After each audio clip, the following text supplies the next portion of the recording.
मोहिनी के 3 बेटे थे। पति खूब अच्छा कमाता और बड़े घर के ऐश सब था मोहिनी के जीवन में। लेकिन एक चीज जो नहीं थी वो थी सुकून। मेरी बहन और मेरा भाई दोनों गरीब, लेकिन मैं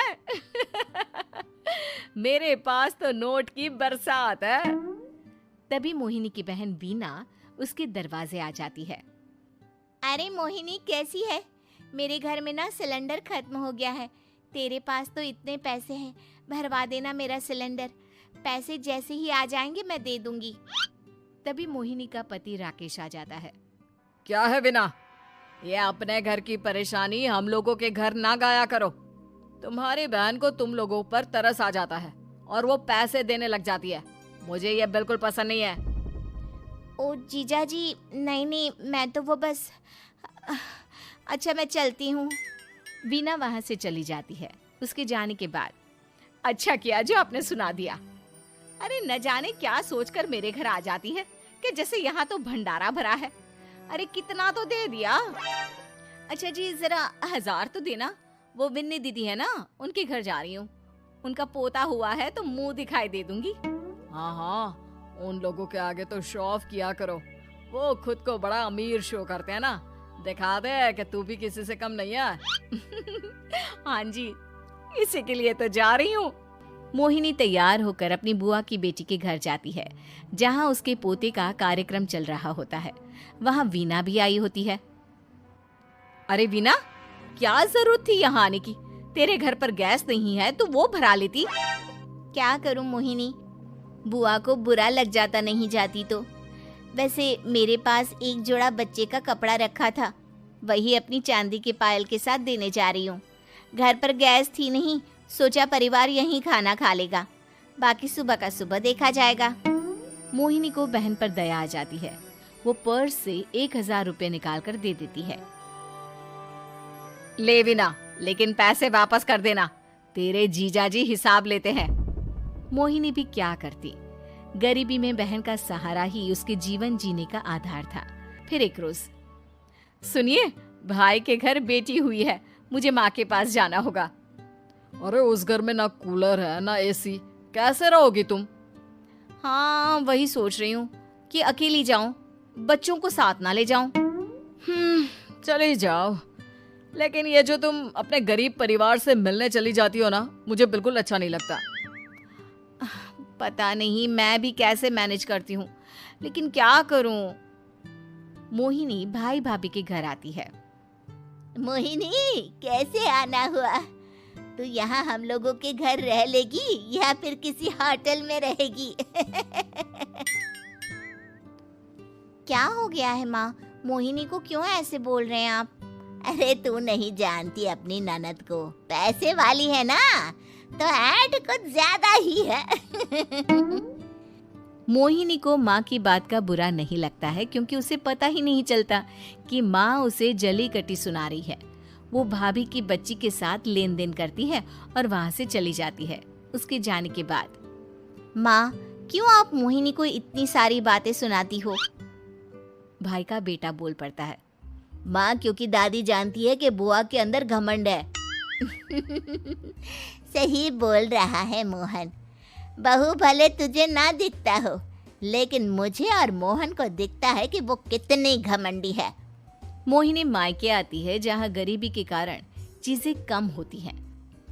इस मोहन के बच्चे को काम पर लगा दो ना, किसी दुकान या किसी होटल में। बर्तन धो लिया करेगा, कम से कम 4 पैसे और आएंगे घर में। देख मोहिनी, माना तेरे पास पैसा है, लेकिन तेरे भाई के दिन इतने भी बुरे नहीं चल रहे कि वो अपने बच्चे की पढ़ाई रुकवाकर उससे बर्तन धुलवाए। मोहन माँ की ओर देखता है, जैसे आंखों से बोल रहा हो, देख लिया बुआ का हाल। हाँ मोहिनी, बात तो सही है, लेकिन अभी मोहन को पढ़ना है। आखिर तुम भी तो अपने दोनों बेटों को पढ़ा रही हो ना। मेरे बेटों से कैसे कंपेयर कर सकती हैं आप? अरे वो तो कलेक्टर बनेंगे। हाँ, कल को वो मोहन को नौकरी में रख लेंगे, क्यों? मोहिनी कुछ दिन और रहकर चली जाती है। धीरे धीरे दिन बीतता है।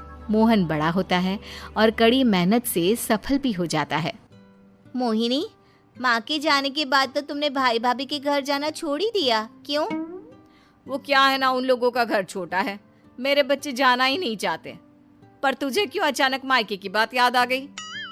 यार मेरा तो मायका है, भाई भाभी है, मेरा तो आना जाना लगा ही रहता है। हाँ, क्योंकि तुझे आदत है ना ऐसे छोटे से घर में और कम पैसे में रहने की। वैसे क्या खबर है आजकल मायके की अपने? अब वो घर छोटा और कम पैसे का नहीं रहा, क्योंकि मोहन तो बहुत बड़ा आदमी बन गया है। फिर क्या? मोहिनी भाभी को फोन करती है। मोहन किसी बड़ी कंपनी का मैनेजर हो गया है क्या भाभी? क्या ये सच है? हाँ मोहिनी दीदी, अब तो हम लोगों के गरीबी के दिन कट गए। आपके भाई ने कोई अच्छे कर्म किए होंगे जो हम लोगों का बेटा इतना अच्छा कमा रहा है।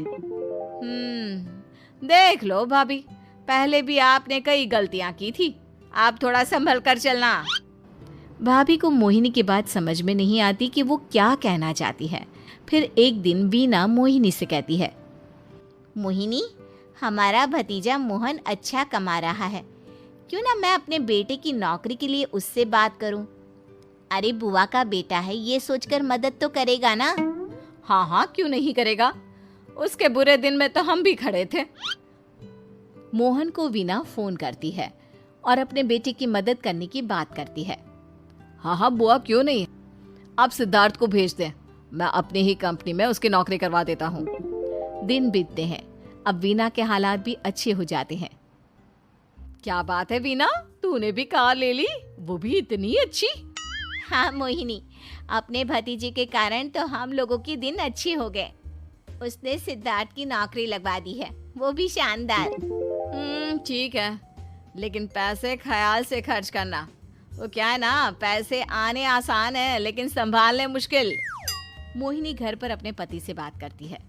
देखो ना, सबके पास पैसे हैं, एक वक्त था जब मैं ही अमीर हुआ करती थी। लगता है कि ज्यादा दिन नहीं रह पाओगी, मेरी नौकरी को कुछ साल ही बचे हैं और तुम्हारे दोनों लड़के निकम्मे हैं। उन लोगों को बोलो ना कि नौकरी करे। तभी वहाँ मोहिनी के बेटे भी आ जाते हैं। अरे हमें क्या मोहन समझा है जो दिन रात गधे की तरह काम करते रहे? खैर, दिन फिरते हैं और मोहिनी के पति की नौकरी भी खत्म हो जाती है। मोहिनी क्या करे, थोड़े से पैसे में गुजारा नहीं हो रहा है। तो क्या करे, मेरी समझ में कुछ नहीं आ रहा। मोहन को बोलो ना कि वो इन दोनों के लिए नौकरी देखे, जैसे सिद्धार्थ के लिए नौकरी देखी है। मोहिनी क्या कहती, उसे अपने वो दिन याद आ जाते हैं जब उसने भाभी से मोहन को नौकर बनने की सलाह दी थी। क्या हो गया, क्या सोच रही हो मोहिनी? यही कि वक्त कभी भी किसी का भी पलट सकता है, ऊपर वाले से डर कर रहना चाहिए।